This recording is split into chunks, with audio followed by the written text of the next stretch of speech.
po ay nandito hindi dahil pinili natin, kung hindi tayo ay dinala dito ng Panginoon upang siya ay purihin natin sa Espiritu at sa katotohanan. Dahil ang ating mahal na Diyos ay deserve niya yung lahat ng papuri, pagsamba na pwede natin makibigay sa Kanya.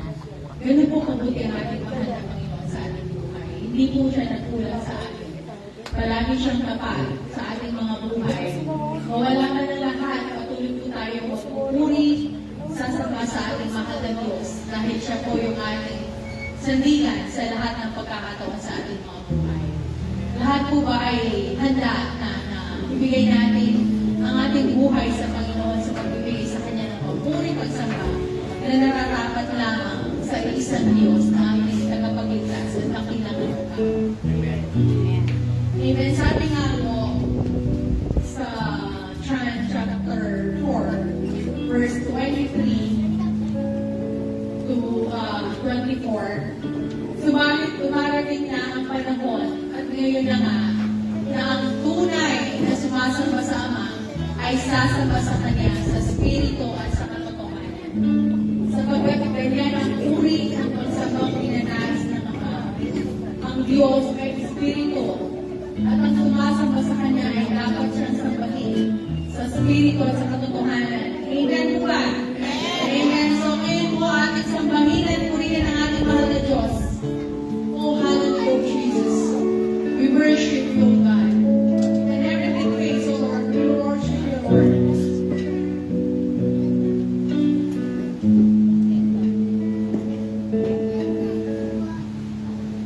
When the music fades, all is stripped away, and I simply come, longing just to bring something as a word that will bless your heart.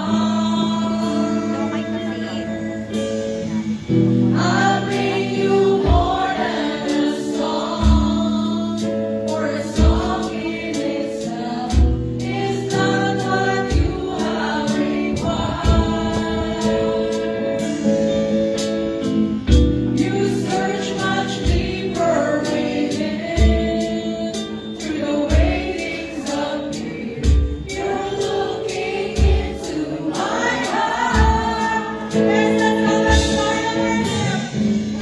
I'm coming back to the heart of worship. And it's all about you. It's all about you, Jesus. It's all about you, Jesus. I'm sorry, Lord, for the things I've been. When it's all about you, it's all about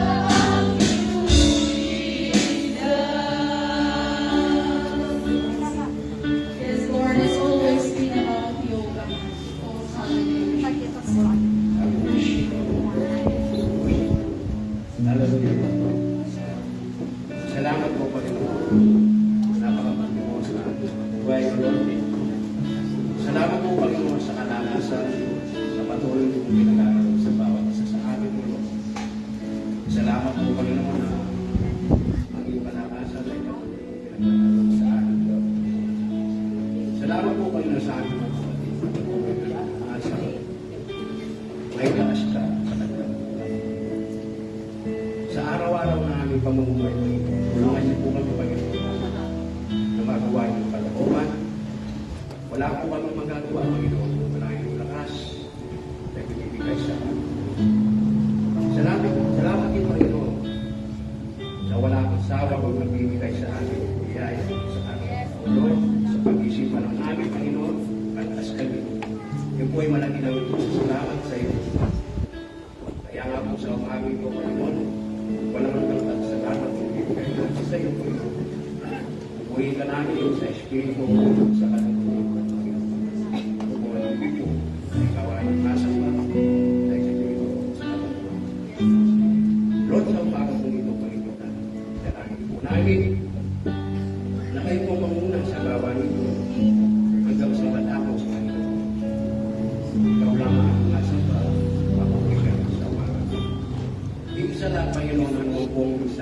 nagdadali ng lungkot sa mga dawa, ito po ay tingin mo sa pusong pilit namin. At may sagawa po namin sa aming pamumuhay sa araw-araw. Panginoon, salamat po. Muli o ito, sinasambangan natin. Pinupuri at sinasasalamatan sa araw. Sa iyong kalwalatian, narananan ka pangyarihan ng ating panalangin na mayroong masasalamat sa pangalan ni Kristo. Panginoon. Amen. Yeah.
biyaya po ng Panginoon at sa katuwigang paalam po niya ay ililisay ng Panginoon ang ating mga puso. Kaya marapat lamang po sa mga oras na ito ay purihin natin ang Diyos sa mayaman. Ang dahil gusto niyo.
Susunod po lang ang hindi natin. Ito po ay hiningan ng pagkabay ng Panginoon Diyos sa ating buhay. Alam po natin ang maraming tukso sa ating kapanahon ngayon ng hirapang buhay. Pero lagi tayong manalangin sa Panginoon na andyan siya lumabay sa atin. At lagi po natin hingin ang pangayos sa buhay namin. Sabi niya sa Colossians 3:15, maghari ang kapayapaan sa ating puso. Amin po? Inalangin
Amen. Tunay nga na napakabuti ng Diyos. Amen po ba? Amen. Hallelujah. Dakila ang ating mahal na Diyos. Ang Panginoon po ba ay naghahari sa ating mga buhay ngayon? Amen. At ang bawat isa ay magkaroon ng kauhawan sa salitaan ng Panginoong Diyos. At tayo po ngayon ay nasa bahagi ng pagpapahayag ng kabutihan ng ating Diyos sa ating mga buhay. Sino po yung nais magpahayag ng kabutihan ng Diyos? Sister Jenny. Mga bata. Amen. Good morning po. Una-una po, good morning kay Lord. Nagpapasalamat po ako sa Kanya dahil napakabuti niya. Dahil po, kahapon, pumunta po kami ng La Union. Tapos po may na-rescue po kami doon. Nagpapasalamat po ako kay Lord na lagi niya binibigyan ng lakas sa asawa ko. Dahil po sa araw noon, bago po kami umalis, nagpa-check up pa po siya.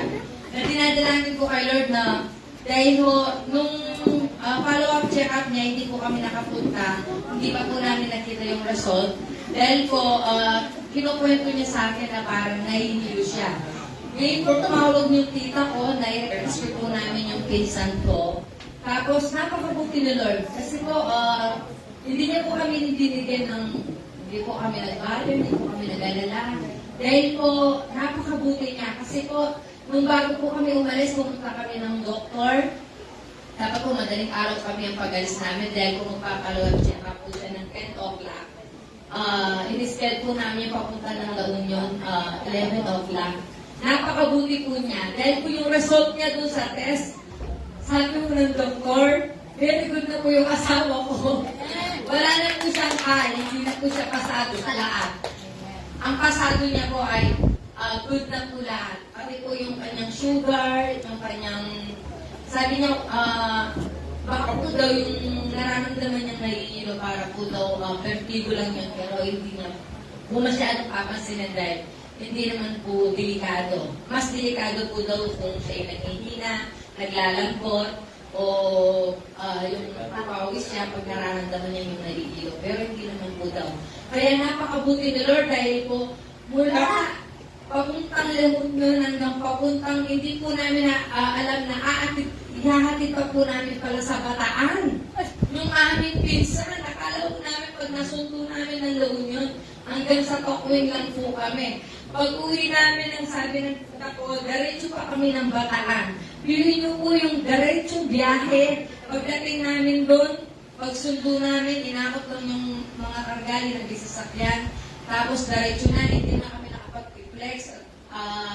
Dahil po ang daming karga pala. Ang sabi nila, isang waso lang at saka isang ano lang ang sinasabi na kanyang gamit. Ngayon pala ang dami. Punong-puno ang likod ng pick-up. Kahit po pala magharti lang kami ng van, hindi po siya pwede dahil sa sobrang daming karga niya. Kaya po, nagpasalamat ako kay Lord dahil papunta pa lang kami doon, nagpipray ako na alam ko walang kapalit si Albert na magdadrive. Ang sabi ko, si Lord ang kasama niya sa buhay niya sa pagdadrive. Biro niyo po, mga 12 hours po siyang nagdadrive, walang hinto. Siya lang po lang ang nagdadrive. Napakabuti ni Lord na kaya niya po na mag-drive na ligtas kami, na nakauwi ng mapayapa.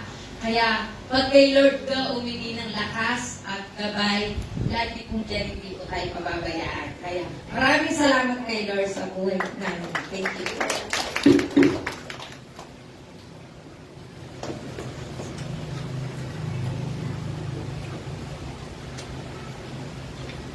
Amen. Tunay nga kung ang ating kalakasan ay hihingin natin sa Panginoon at ang gagaling sa Kanya, hindi po tayo mapapagod na tulad ng agila.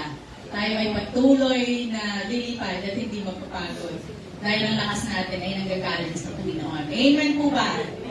Hallelujah. Sino pa po yung nice magpahayag ng kabutihan ng Diyos? Kung wala na po, yung ating po mga gawain, tuloy-tuloy pa rin. Every Wednesday, meron po tayong prayer meeting. Usually po ginagawa natin ito dito sa Makachan. Pero sometimes, doon sa Tokwig po. Pero yung lugar kung saan ina-announce po natin yun sa GC. Pero every 4 o'clock po yun, Wednesday, yung po prayer meeting. Hopefully, makadalo po tayo sa ating mga midweek na gawain tulad po ng prayer meeting. And every Saturday po, meron po tayong practice dito para sa praise and worship. At 2 o'clock po yan in the afternoon. Onwards po. At afternoon, meron pong Bible study between 4 to 5 kina Ate Lina, Sister Lina dyan po sa Mangkatyan.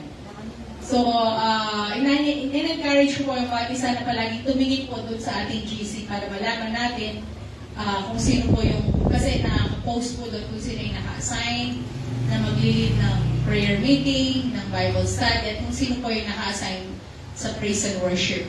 Pero kahit na po wala yung iba sa praise and worship, in-encourage pa rin po namin yung ating mga kapatiran na magpunta po dito every Saturday para nang sa ganun magkaroon po ng parang nag-cheer sa ating mga nagpa-practice. At if ever na magkaroon po ng instances na hindi makadalo yung mga nag-practice, meron pong pwedeng mag-fill in. Amen po. Ngayon po ay tinatawagan ko na si Sister Lina upang paunahan po tayo sa ating tithes and offering.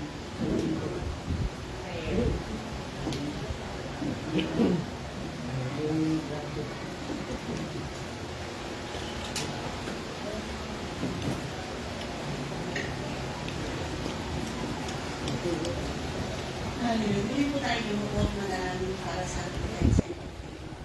Ama namin nasa langit, pinupuli, pinapasalamatan ka namin, Panginoon, sa bawat saglit ng aming mga buhay, Panginoon. Dahil napakabuti mo sa bawat isa. Kahit kailan, Panginoon, hindi ka nagkulang, hindi mo kami pinabayaan sa bawat araw, Panginoon. Itinadala mo nito lang, Panginoon. Naway patawarin mo po kami sa lahat ng aming mga pagkukulang at pagkakasala, Panginoon. Linisin mo po ang aming mga puso upang makaharap po kami sa iyo ng may malinis na puso, Panginoon.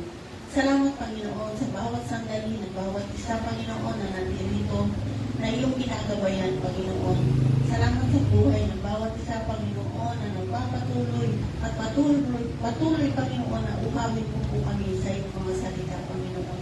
At panatiliin mo po sa aming mga puso ang bawat maririnig namin na salita mo, Panginoon. Dahil hindi po, tinataas namin ang aming pastor at Panginoon na tunay na napakabuti mo, Panginoon, sa buhay niya dahil hindi mo po siya pinapabayaan, ginagabayan mo po siya sa araw-araw, Panginoon. Dalangin namin na patuloy mo po siyang bigyan ng wisdom, Panginoon, na nanggagaling sa iyo upang patuloy niya po maibahagi ng mga salita, hindi lang po sa amin, kundi sa lahat ng nakakasalambuhan niya, Panginoon. Salamat po, Panginoon, sa buhay niya. Ngayon, nandito po kami sa aming pagkakaloob ng aming tithes and offering, Panginoon. Nawa lahat po ng mga pagkakaloob, Panginoon, pagpalain mo po ang bawat isa, Panginoon. At nawa, lahat po ng wali kong Panginoon na pera ay magamit po sa ikalalagupa ng iyong gawain at bahay, Panginoon. Maraming salamat po. Ito po ang ating samot dalangin sa pangalan ng aming Panginoon Jesucristo na aming tagapagligtas. Amen.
Amen. Good morning. Magandang umaga.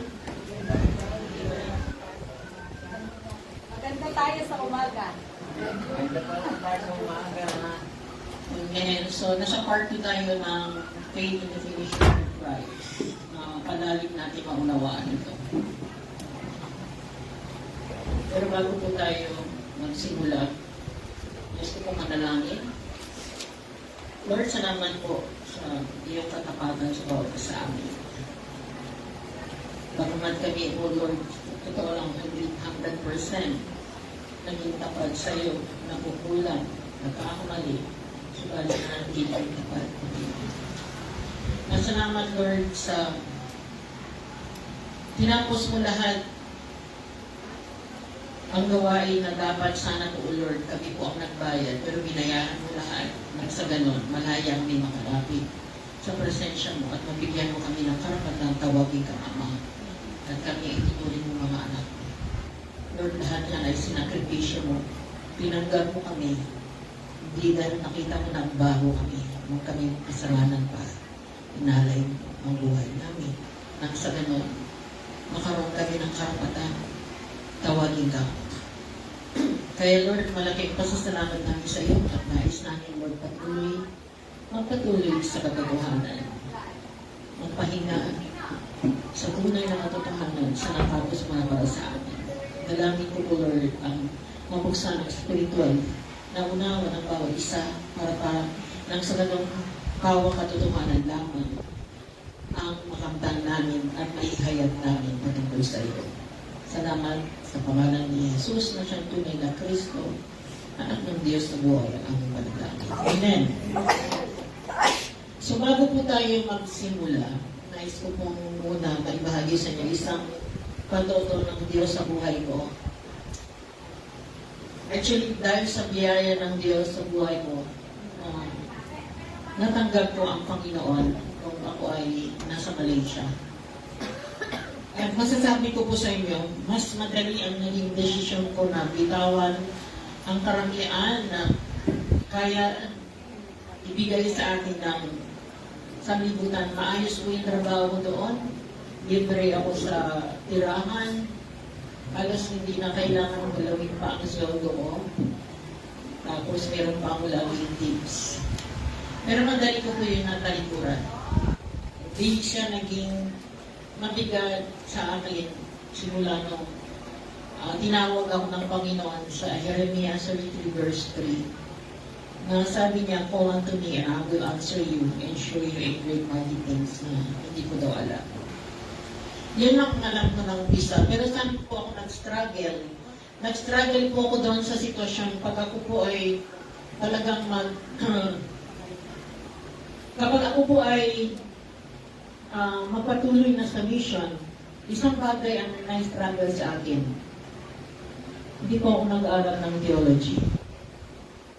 At hindi pa rin po ako sa panahon na yun nagbasa na talaga ng Biblia na natapos ko na siya basahin. Pagka please lang ang pagbabasa ko noon. Pero tama ko, dinig ko sa puso ko, sa espiritu ko, ang tinig ng Panginoon, ang sinabi niya sa akin, mag-umpisa ka sa katotohanan, tapusin mo sa katotohanan. Amen? At yun po ay nabigyan ng isang pagtotoo nung nag-start po ako sa jail ministry dito sa 174. Hindi ko nabanggitin yung pangalan ng isang na nakakulong na para sa pamilya niya. Actually, hindi ko na rin sila naalala. Wala akong naalala sino ba yung pamilya niya sapagkat minsan ko lamang sila nakita. Pero iniwasan ko lang po kasi kakaiba ang nangyari dito sa patotoo. At syempre, hindi natin nais na may makarinig at baka nakakaalam, nakakilala para mabigyan pa ng istorya at hindi magdulot ng kalulahian sa Panginoon. So hindi ko banggitin ang pangalan niya, pero na-meet ko po siya nung nag-start ako sa jail ministry na siya po ay, ang kaso niya, na-rape niya po yung sarili niyang anak. At nagawa niya yun dahil siya po ay nasa impluensya ng drugs. So nabigyan ako ng opportunity ng Panginoon na makausap siya at i-share sa kanya ang gospel, ang ebanghelyo. At sa panahon na yon, sa totoo lang, ay lumapit din siya sa akin, kinausap niya ako at humingi siya sa akin ng tulong. Tulungan ko siya dahil hindi siya pinapatawad talaga ng pamilya niya dahil sa ginawa niya. Pero nakita ko talaga na tunay ang kanyang pagsisisi at tunay din ang nais niyang magkaroon siya ng pagbabagong buhay. Sa biyaya po ng Panginoon, kung tanongin niyo po ako talaga nakalimutan ko kasi bago pa lang ako dito sa noon sa Angeles. At hindi ko maalala ano ba yung bahay na pinuntahan namin. Ewan ko kung may alam ba dito si Sister Mary Ann. Kung nakwento ko sa kanya, hindi ko maalala. Basta hindi ko maalala kung saan yung bahay na puntahan namin. Basta napuntahan ko yung pamilya nila niya at sinabi ko sa kanila kasi nagpakamatay kasi siya eh. Alam niya kung ano yung nagpakamatay siya, uminom siya ng sosa. Alam niya yung sosa? Para saan yun? Para sa banyo. So, sa pag nagbarado.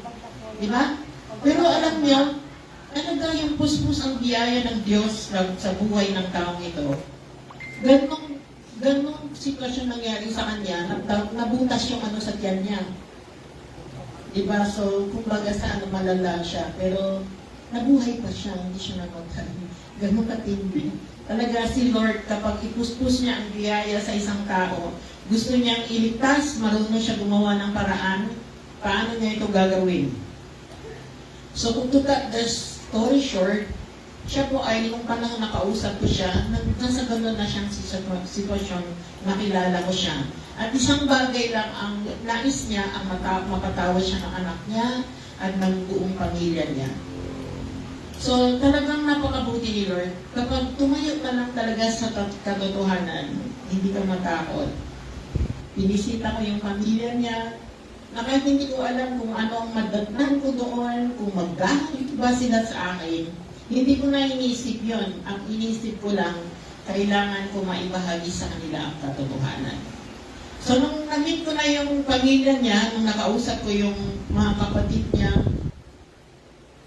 at ginento ko yung sitwasyon na pinagdaanan ng isang inmates na ito, ay maaari siyang bumigay na at hindi na magtagal ang buhay niya.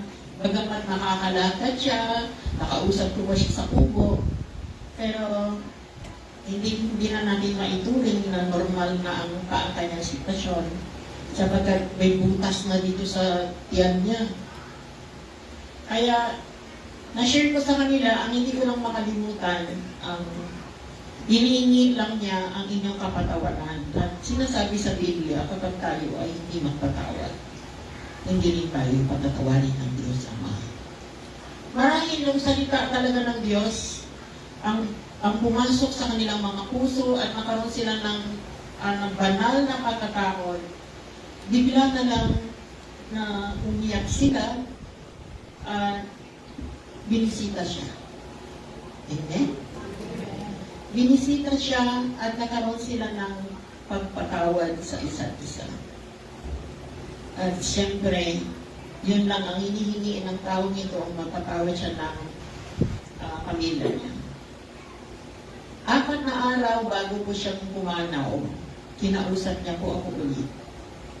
At binanggit niya sa akin, hindi siya natulog, Pastora, hindi po ako tulog, gising po ako. Nakakita po ako ng vision. Yun na yung pagkatapos na siya pinatawad, na hagdan. At alam ko po ang hagdan na yun, papuntang langit. At nakita daw niya ako doon sa taas ng hagdan. At nasa ulungan daw ng ulo ko, may banner. So muli ang patotoo na ito ay saksi ko ang banal na spirito nung kinikwento niya sa akin ito. Nakita daw niya sa ulungan may banner, nakasulat doon, the truth, ang katotohanan. Amen? Amen. Kaya muli, nanumbalik sa aking puso isipan, tama ang sinabi ng Panginoon, mag-upisa lang ako sa katotohanan. tatapusin ko ang buhay ko dito sa sanlibutan sa katotohanan. Hindi ko man maubutan ang kanyang pagbabalik, pero tiyak ako, darating ang araw, papasok din ako sa loob ng kabaon. Pero ang tinitiyak ko ang aking kaluluwa, dahil tatayo sa katotohanan, kaya langit ang nakalaan. Amen? Hallelujah. Praise God. Kaya ito laging ginano ko sa inyo mga kapatid, huwag po tayo matakot, huwag po tayo mangamba. Last Sunday, pinag-usapan natin malinaw kung ano ang kahulugan ng kagandang loob ng Diyos. At ariyan ay ang kapangyarihan ng Diyos mula sa natapos na ni Jesus, libreng kaligtasan para sa mga lahat na naniniwala. Tama po ba? At bagay na pag-alaman din natin, mag-flashback tayo ng konti, napag-alaman natin noon pa man sa panahon ng mga unang iglesia na bagaman kakaibang himalang pangyayari ang nasaksihan nila tulad ng iglesia ng Galacia at Corinto. At si Apostol Pablo mismo ang nagpatotoo dito na kung gaano ang iglesia na ito na bagamat ganun ang sitwasyon nila, grabeng himala nangyayari. Subalit hindi nila binigyan ang halaga ang natapusan ng Panginoong Jesus. Kaya nag-alala siya, nagtaka siya, natakot siya para sa kanila at nailagay nila muli ang kanilang buhay sa ilalim ng sumpa tulad ni Eva na linlang ng ahas. So ito mga ganitong klaseng patotoo na babasa natin pangyayari sa kasulatan na maaari natin masasabi na tayo ay mapalad. Bakit? Sapagkat masilbi itong babala sa atin.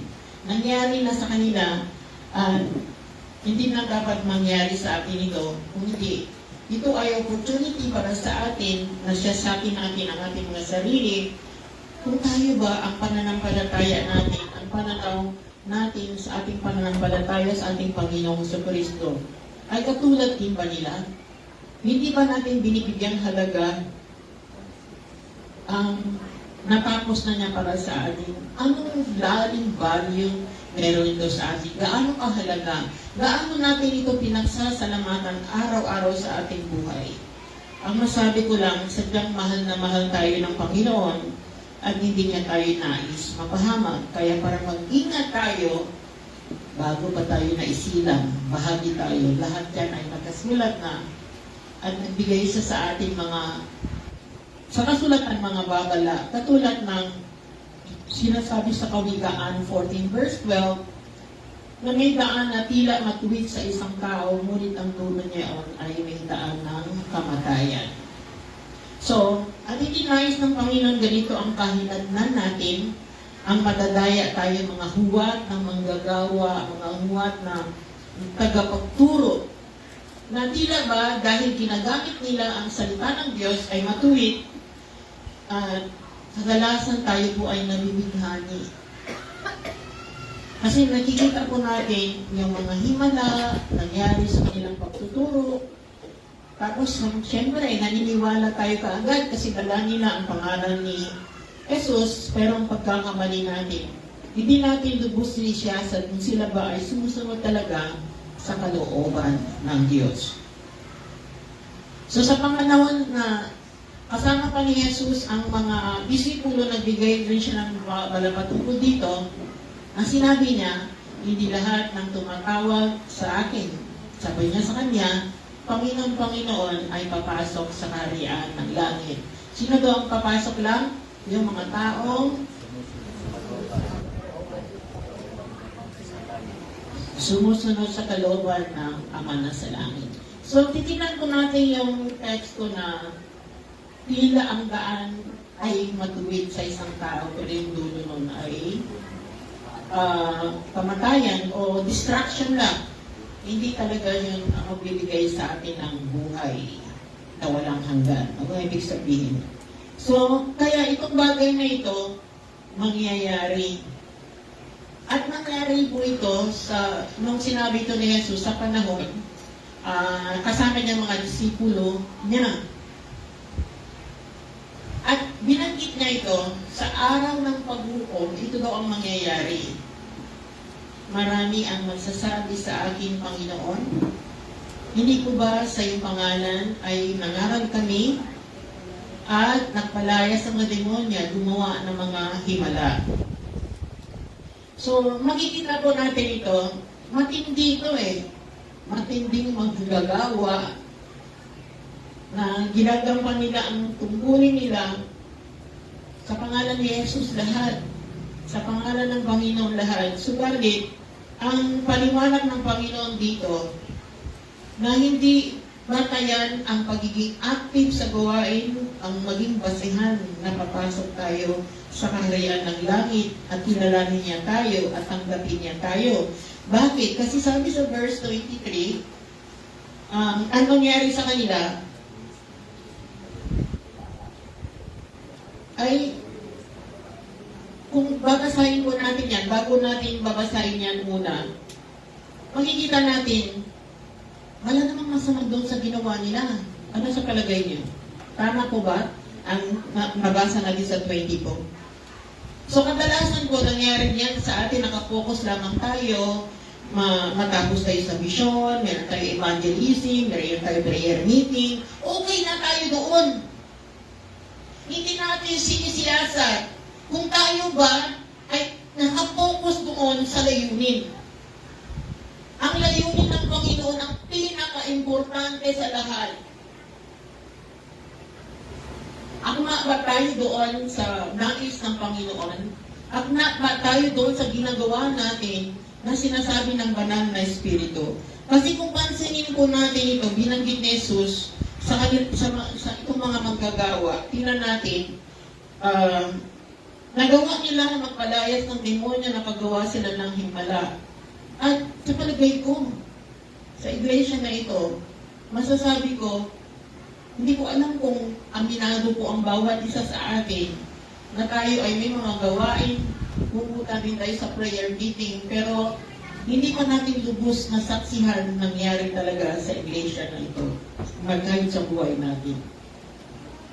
Pero sa kanilang grabe na, pero sa bandang muli, sinabi ko, ang naging resulta sa kanila, hindi ko kayo kilala. Hindi sila kinilala ng Panginoon. Hindi sila tinanggap. Ang sinabi pa sa kanila, tinaboy pa sila at itinuring masamang gawain ang kanilang ginawa. Kayong mga gumagawa ng kasamaan. Bakit? Sa anong dahilan? Kapag titingnan mo, okay na ito Saan sila nagkulang? Dahil nagkulang sila sa kalooban ng Diyos, sapagkat hindi nagawa ang gawain nila ayon sa layunin ng banal na Espiritu. Ginamit lang ang pangalan ni Jesus. Kaya ito na ituring gawaing masama sapagkat hindi ito makakatulong sa mga tagapagkinig, kundi magdulot lang ito ng kalituan. Nangyari po yun sa iglesia ng Galacia at Corinto. Sabi ko nga sa inyo, kung titignan natin, mapalad tayo. Kasi nakita na natin ito, nangyari na ito sa iglesia ng Galacia at Corinto. Madali silang tumalikod at madali din sila nadaya. At hindi nila namalayan ito. Bakit? Dahil ginagamit ang pangalan ni Jesus sa kanilang pagtitipon. Pero, sad to say, nagdulo dito ng magulo at magkaroon ng kalituan. Kaya sa umagang ito, parang lalo natin maunawaan at maging mahalaga sa atin kung ano ba talaga ang pinupunto ng ating Panginoon dito. Kailangan alam natin ang kalooban ng Diyos Ama. Amen?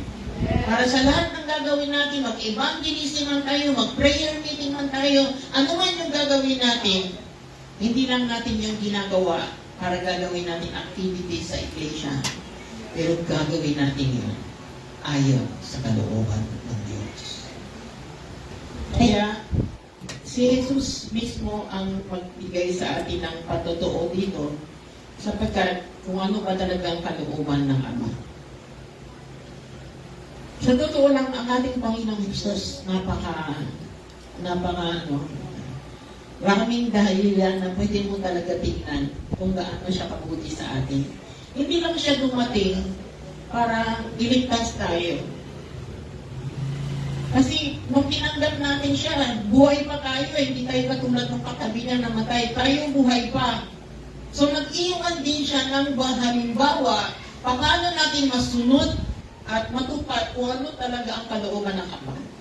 Kapag tignan natin yung mga teksto kanina, kalooban naman talaga ng Ama, magpalayas tayo ng demonyo, gumawa tayo ng himala. Tama? Tinawag tayo to preach the gospel sa buong mundo at pagkalingin ng may sakit. Lahat yan sinabi ng Panginoon. Pero may punto siya sa mga inuutos niya.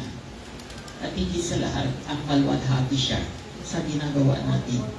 At sabi ni Jesus, nagbigay siya sa atin ng halimbawa. Si Jesus mismo sabi niya, bumaba siya sa langit, hindi upang gawin ang sarili mong kalooban. Siya na yan kundi ano daw, ang kalooban na nagsugo sa akin. At sabi niya, ito ang kanyang kalooban. Ang huwag kong hayaang, ano daw?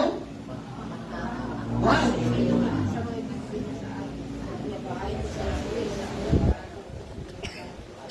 Gayon na lamang ang pag-ibig ng Diyos sa atin, na ibigay niyang bukong niyang anak para hindi mo tayo mapahama.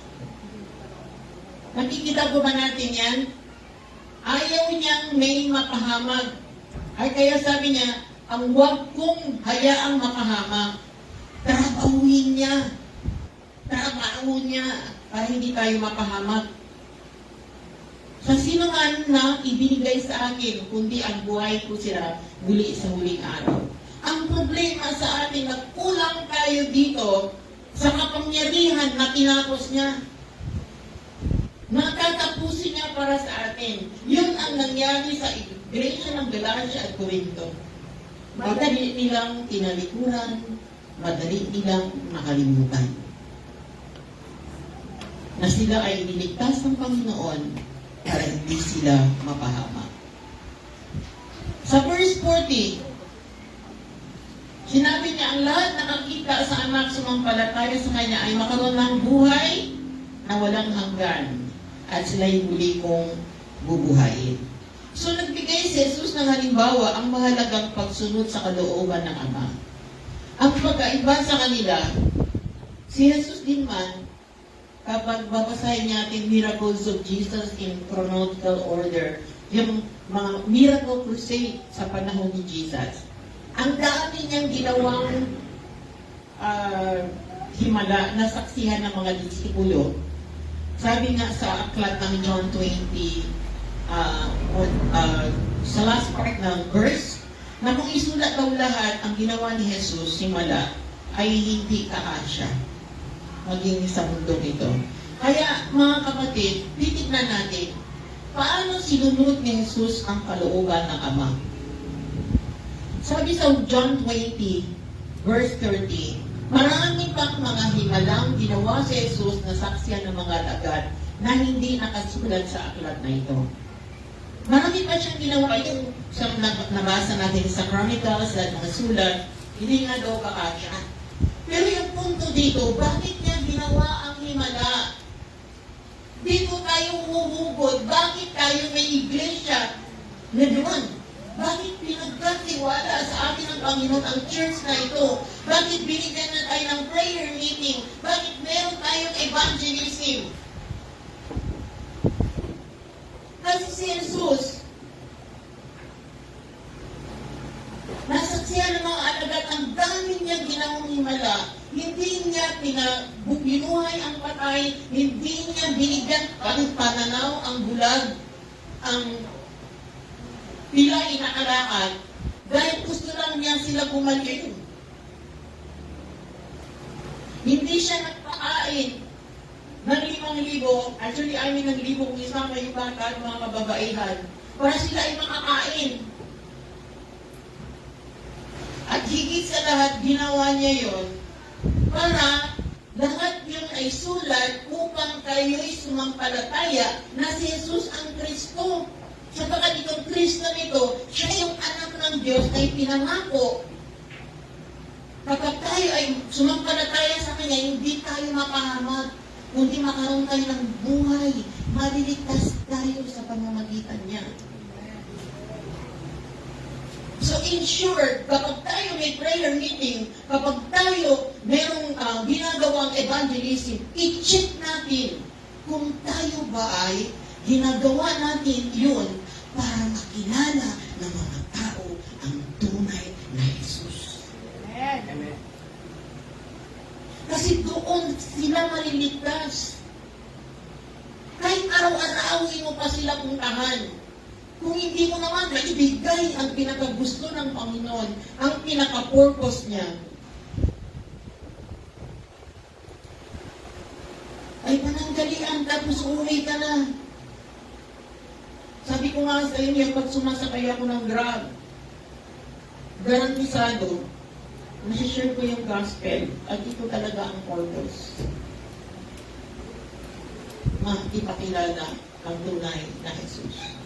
Maraming iglesia, may mga iglesia na si Jesus naman talaga ang kanila din dinadala sa kasawiang palad. Si Jesus, para sa kanila tao lang, propeta lang. At sa iba, ginagamit lang nila ang kanyang pangalan. Kasi makapangyarihan ang pangalan ni Jesus. Madaling dayain ng tao pag ginagamit ang pangalan ni Jesus. Subukan mo gamitin ang demonyo, ang pangalan ng demonyo. May papasok kaya sa iglesia mo. Wala. Pero pag gamitin mo ang pangalan ni Jesus, madali mo silang kakainin. Pero ang pinupunto natin mga kapatid dito, yun na ipakilala ba talaga natin? Talaga tayo, nakipag-isa ba talaga tayo sa Holy Spirit? Masyado kayo nag-aalala sa mga iba't ibang bagay. Pero ito ang hindi natin binibigyan ng pansin at binibigyan halaga. Alam niyo ba, sa John chapter 6, makikita po natin, may nagtanong kay Jesus, ano po ba ang dapat namin gawin upang aming matupad ang pinapagawa ng Diyos? Sumagot si Jesus, ito ang pinapagawa sa inyo ng Diyos, sumampalataya kayo sa sinugo niya. Tugon ni Jesus. Amen? Amen. Hindi natin makita dyan sinasabi dyan na para matupad mo ang pinapagawa ng Diyos, yung para matupad mo ang magpakain ka dyan, gumawa ka ng kabutihan, lahat dyan. Una sa lahat, ang sumampalataya tayo kay Jesus, sapagkat siya ang katotohanan. Kapag tayo mag-umpisa sa katotohanan, dahil kay Jesus, matatapos tayo sa katotohanan. Amen? Kaya garantisado ko, ang iglesia na ito ay magtatapos ito sa katotohanan dahil nag-umpisa ito sa katotohanan. Amen?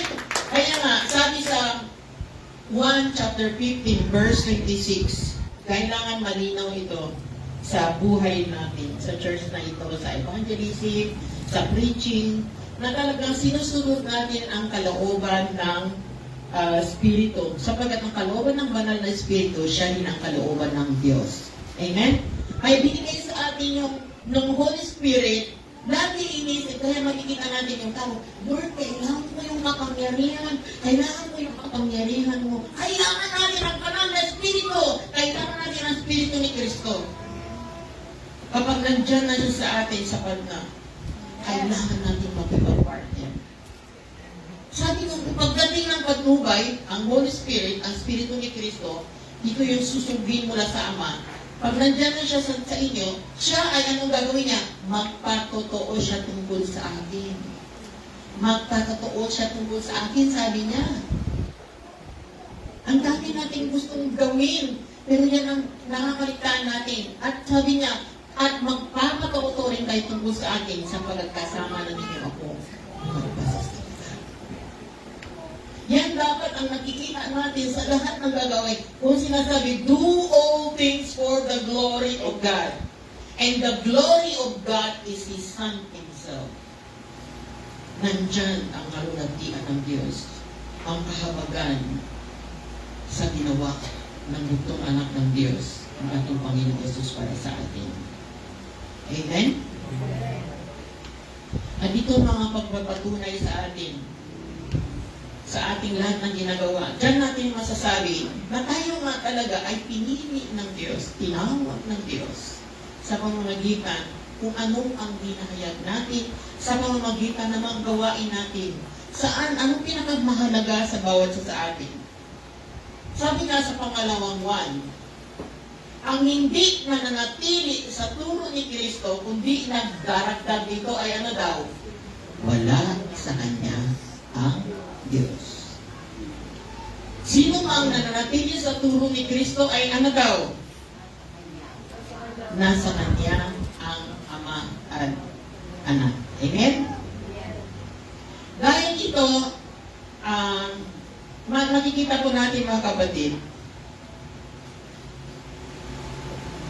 sa next nitong verse, mahigpit na babala ang ibinigay ng mga apostoles na nauna sila sa atin. Dahil alam nila yung hindi lahat tumatawag kay Jesus Panginoon papasok sa kaharian ng langit. May mga magpakunyari at meron namang iba hindi pa sila umabot sa ganitong tamang pananaw patungkol sa perception or tunay na pananaw view ang kilalanin si Jesus bilang Kristo. Dati ko na po sinabi sa inyo ito, kung hindi natin siya tanggapin bilang Kristo, hindi siya pwedeng maging Panginoon ng buhay natin. Kailangan muna niya alisin si Kristo ang layunin, the anointed one, alisin niya ang problema natin kay Satanas, kasalanan, at ang kanyang huling pagkamatay, pagkabuhay muli na ibigay sa atin ang banal na Espiritu. Amen? Kaya ito yung gospel, ito yung tunay na gospel. Kaya sinasabi, sino mang dumating sa inyong ibang turo ang dalawang inyong tanggapin sa inyong bahay, ni huwag mong batiin. Bakit? Sapagat ang bumabati sa kanya ay naging kaisa-isa niya sa masamang gawain. Bakit? Bakit siya naging masamang gawain? Dahil nailagay sa walang kabuluhan ang natapos na ni Jesus. Amen? Ibig sabihin, hindi nasunod ayon sa kalooban ng Diyos. Sa madaling salita, nailagay sa walang kabuluhan ang finished work ni Jesus. Sa ganitong klaseng pagtuturo, sobrang nag-alala si Apostol Pablo sa panahon na ito. Sobra siyang nag-alala. Ay, patuloy yan. Ang fake news, grabe. Kayang sirain ang isang bansa. Kayang sirain ang isang pamilya. Kayang sirain ang buong mundo. Yung fake news. Kapag hindi tama o nahaluan ang pagpapahayag. Kaya si Apostol Pablo, nag-aalala siya at nabahala siya, kaya sinuway niya ang mga tao sa mga mananampalataya sa iglesia ng Galatia. Anong sabi niya?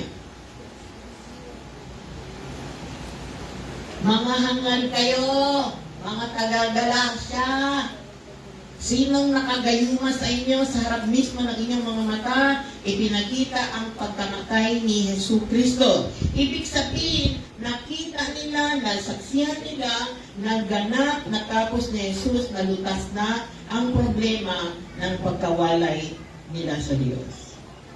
Nakita nila, nasaksihan nila. Ibig sabihin, nailagay nila yung sakripisyo ni Jesus, na tinapos niya yung kautusan, natupad niya ang kautusan na hindi natin kaya. Subalit, para bang sa kanila, hindi naging sapat ang finished work ni Jesus.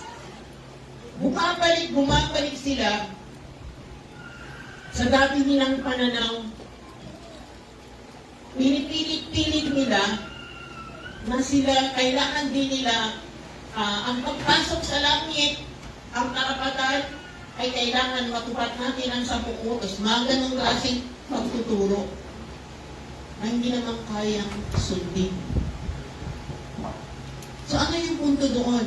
Na ilagay sa walang kabuluhan ang pagkamatay at natapos na gawain ni Jesus. Walang buhay, walang saysay. Ang natapos na gawain ni Jesus. Kaya siya'y natanong muli sa kanila at ito ay maaring katanungan din para sa atin kung ganito ang pananaw natin.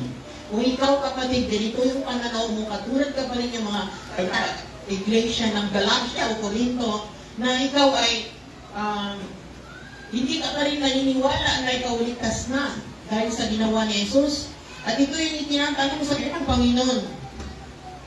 Ito tinanong ni Apostol Pablo sa kanila. Sabihin nga ninyo sa ninyo, pinagkaba ninyo ang Espiritu sa pamamagitan ng mga gawa ayon sa kautusan o sa pamamagitan ng inyong pananalig sa inyong narinig tungkol kay Kristo. Sa palagay nyo, anong sagot nyo? Tinanggapan natin ang banal na Espiritu dahil na natupad natin yung kautusan?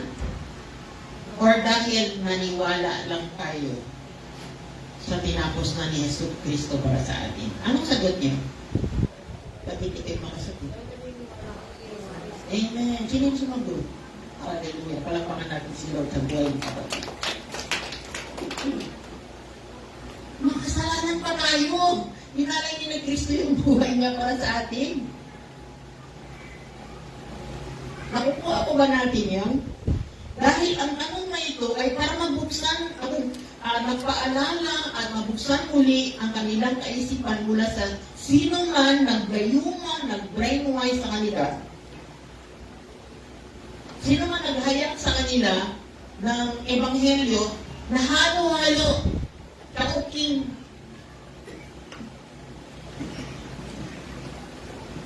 Kapag sinabi regalo-regalo, wala ka nang ginawa doon. Kapag naunawaan natin ito mga kapatid, ang regalo na ito, ma-realize natin, grabe pala kahalaga ang regalo binigay sa akin ng Panginoon. Ligtas na pala ako. Ilang pastor na narinig ko, na kinento sa akin yung mga nag-jail ako, ay kahit dito sa labas, na sinabihan sila ng pastor nila, ng pastora nila, kailangan work out your salvation. Kasi ako din, hindi ako sigurado kung ako likas na. Ang hirap naman nun.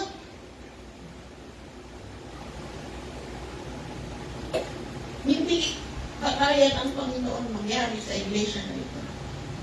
Kailangan bawat isa sa atin, meron tayong katiyakan na ang finished work na ginawa ng ating Panginoong Jesus para sa atin ay sapat na. Yan ang kapangyarihan ng iglesia na ito.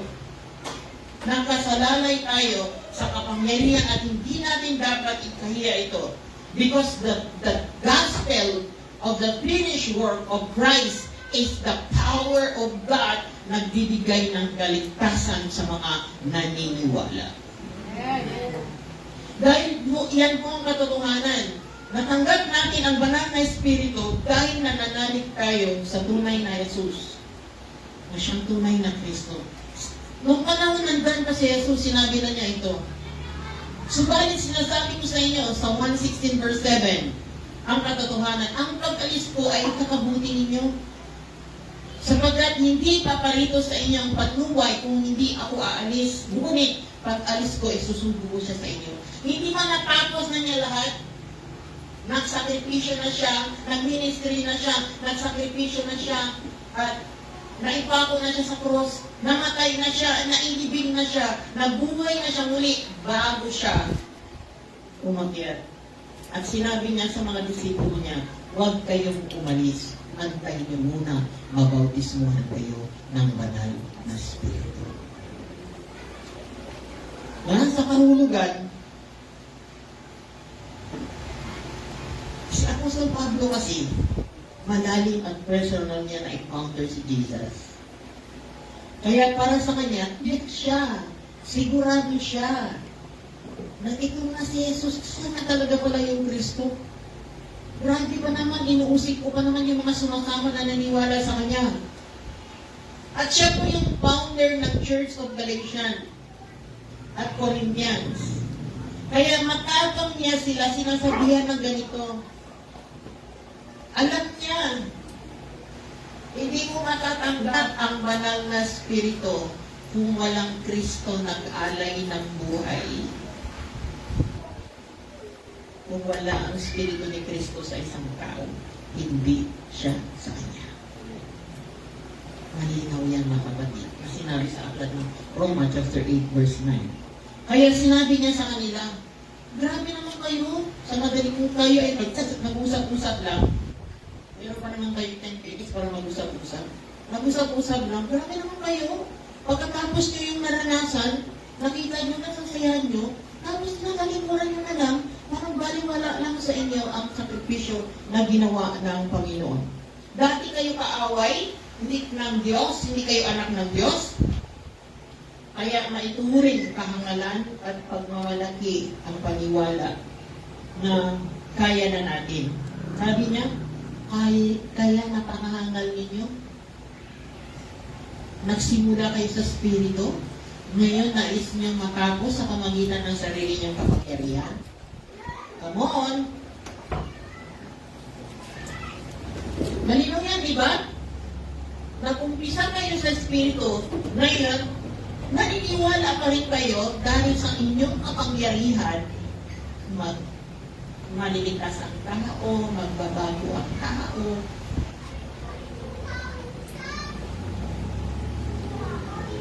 Nag-umpisa tayo sa katotohanan at tapusin natin sa katotohanan.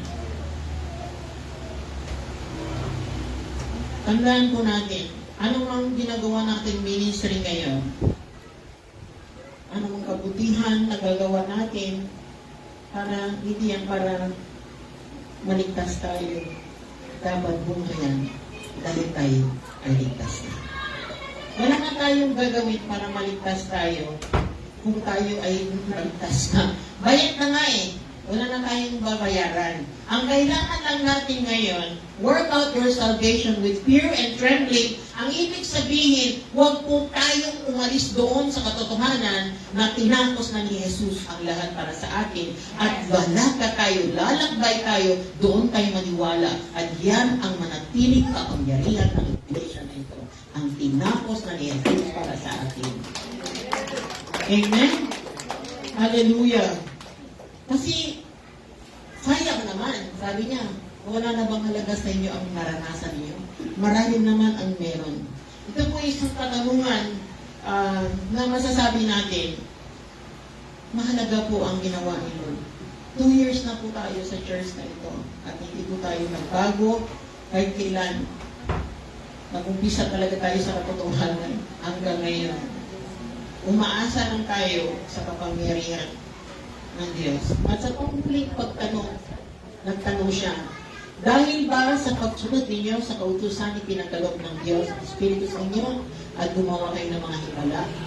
O dahil sa pananampalataya sa inyong narinig tungkol kay Kristo? Marami at malaking bagay, himala ang pwedeng mangyari sa kalagitnaan ng bawat iglesia na ito. Kung tayo ay manatili doon sa pananampalataya, narinig natin tungkol kay Kristo. Lumago tayo sa ating pananampalataya kay Kristo. Dahil mga kapatid, tulad ni Abraham, siya po ay naituring, nangatwid. Hindi dahil sinunod niyang ang kautusan, marami din siyang panahon na pumalya. Pero siya ay katulad natin, nanampalataya siya. Sa Old Testament, hinintay nila ang pagdating ng Mesiyas. Hindi dumating sa panahon nila. Dumating sa panahon ng mga disipulo at tinapos niya lahat at tayo naman sa panahon kung saan regalo na lang ang natanggap natin. Naluwa na ang lahat. Natapos na ng Panginoon. Amen? Ang pagka-parehas natin sa Kanya, parehas tayong natuwid dahil sa Mesiyas At parehas tayong sa kanila, ang meron tayong kapantay o kaparehas, nung sila noon, hinihintay nila darating ang Mesiyas para iligtas sila sa kanilang kasalanan. At tayo naman, takamtan na natin ang kaligtasan na tapos na ng ating Panginoong Yesus. Ang hinihintay natin, ang kanyang muling pagbabalik para kukunin natin tayo. Hindi na siya bilang kordero, kundi bilang hari. Amen? Kaya, nung tinanggap natin siya, hindi ko pa tayo sa sanlibutan, buhay pa tayo. Sabihin mo ang masangkabin na kahit inaantok yan, buhay yan. Buhay yan. Hindi yan patay, buhay yan. So, ibig sabihin, dahil tayo ay buhay pa, tinanggap na natin ang Panginoon, tayo binigyan na ng karapatan ng mga anak ng Diyos, dapat ang anak ng Diyos tulad ni Jesus. Gayahin natin ni Jesus, sabihin ni Apostol Pablo, ginawa niya ang lahat ayon sa kalooban ng Diyos. Sinunod niya. Nung dumating si Jesus, pinakilala niya ang sarili niya. Sa panahon natin ngayon, ipakilala natin siya. Dahil marami pang mga kaluluwa, hindi pa sila ligtas. Kahit tinatawag nila ang pangalan ni Jesus, ginagamit nila sa iglesia nila ang Panginoong Jesus, malinaw kung ano sinasabi sa kasulatan.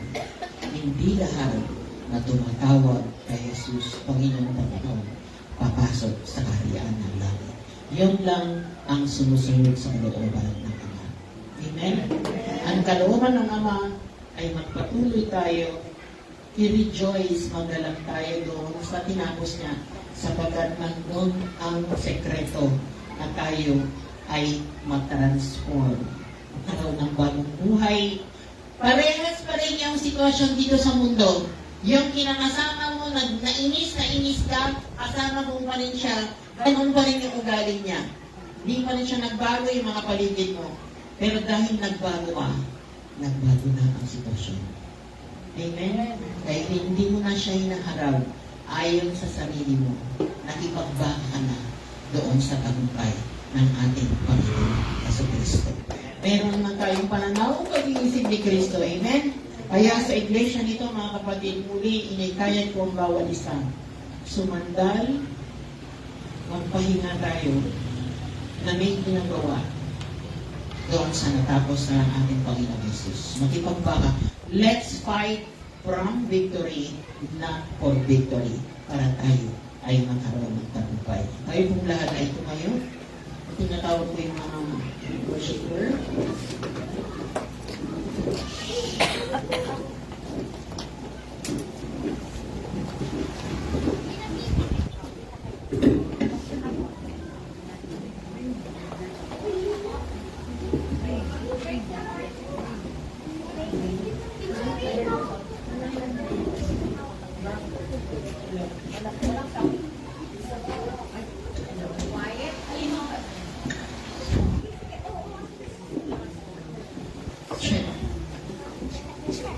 Mga kapatid, tumayo po tayo lahat.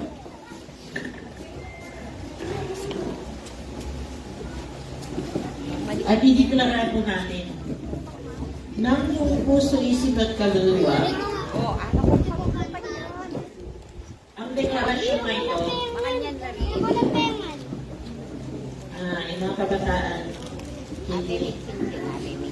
Ang deklarasyon na ito ay dahil sa finished work ni Jesus. Kaya ito yung buhay natin ngayon kay Kristo. Amen? Tayo po ba isang ayon? Masarap po ito kasi ito po ay tungkol sa ating buhay ngayon dahil sa ating pag-ipag-isa kay Kristo Jesus.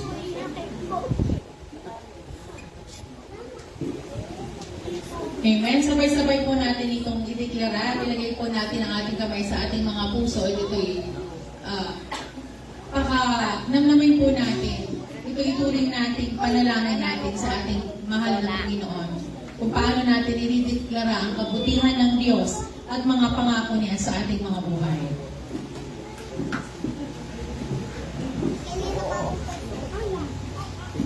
I am fearfully and wonderfully made, and God's works are so wonderful in me. I am a new creation in Christ. All things have passed away.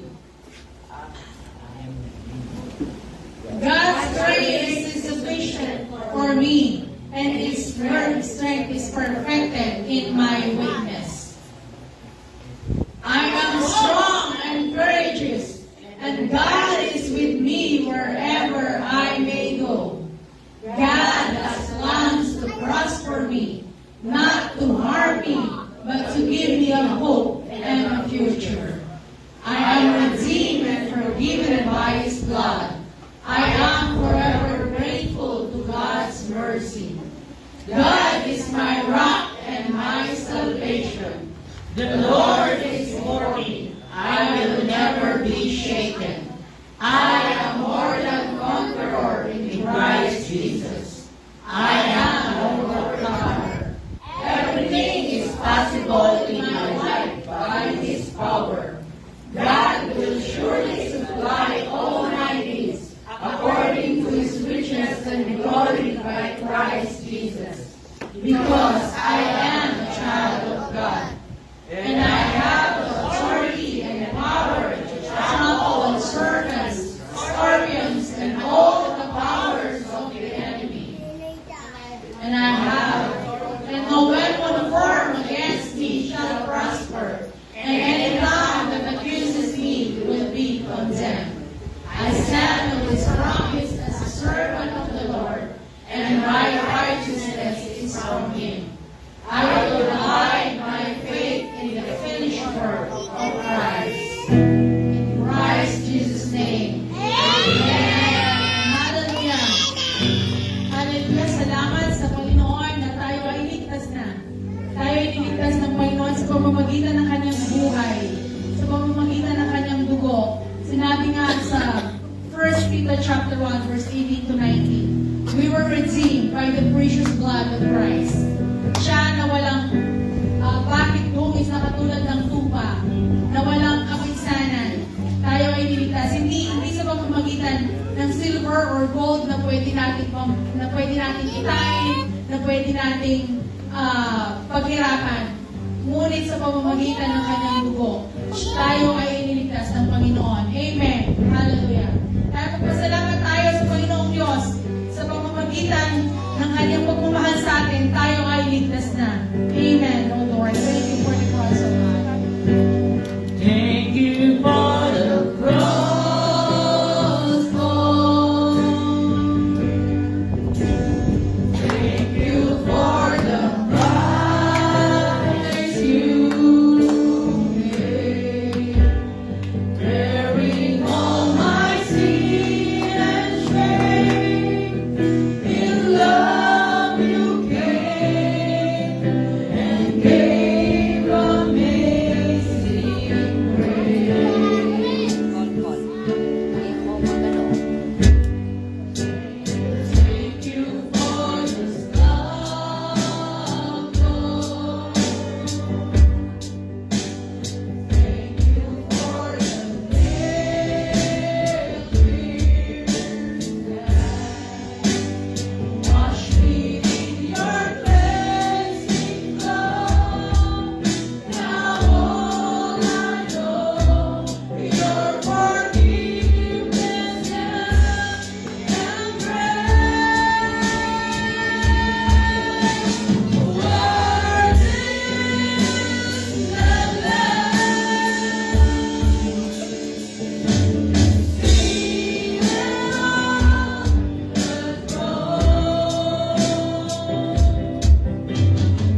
salamat, Panginoon, na tinapos mo na po, O Diyos, na ang tanging gagawin na lamang namin, Panginoon, ay managpalataya sa iyo, Diyos. Salamat po na marami, Panginoon, sa iyo, kumbaga, sa lahat ng ginako mo, Panginoon, maging sa aming mga kasalanan, Panginoon, ay ginako mo, Diyos. Salamat po, Panginoon. Salamat po, Diyos. Ayan po, Panginoon, ang bawat isa sa amin ay lumago ang aming pananampalataya sa iyo, Panginoon. Magpagamit kami sa iyong ministeryo, Diyos, upang lalo dumami ang tao makakakilala sa iyo, Diyos. Salamat sa buhay ng bawat isa na nandito ngayong bagay nito, Panginoon. Tunay na tumutugon po sila sa iyong panawagan, Panginoon, na lumalo sa kapitipang kumililigo, Diyos. Salamat po, Panginoon. Salamat po, Diyos. Patuloy, Panginoon. Kasihan mo po sila ng iyong banal na Espiritu, Diyos. Pagpalain mo po sila, Panginoon, sa lahat ng aspekto ng kanilang mga buhay, Panginoon. Lord, puruin po po, Panginoon, ang iyong pagmamahal, ang iyong pag-ibig ang bawat isa sa amin, Panginoon. Yes, Lord. O Diyos, ikaw makita sa mga buhay namin, Lord, sa mga mas namin sa lugar na ito, Panginoon. Dala-dala namin, Panginoon, ang iyong banal na Espiritu, Panginoon.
Dakila ka, Panginoon. You are worthy. Lahat ginawa mo para sa amin ang natapos mo. Bilang kordero ng buhay ng bawat isa sa amin, you are worthy, O God. Ang natapos mo para sa bawat isa sa amin. Nagtagumpay ka. Kaya naniniwala kami, magtatagumpay din kami. Dahil sa natapos mo para sa amin. Church, going things. Remembering ang pag-ibig ng Diyos sa bawat isa sa atin ay sapat na ang lahat ng ginawa niya sa atin. Ihayag natin, sabihin natin ang magandang balita na ito sa iba, that Jesus is the Christ, our Savior and Lord. Amen.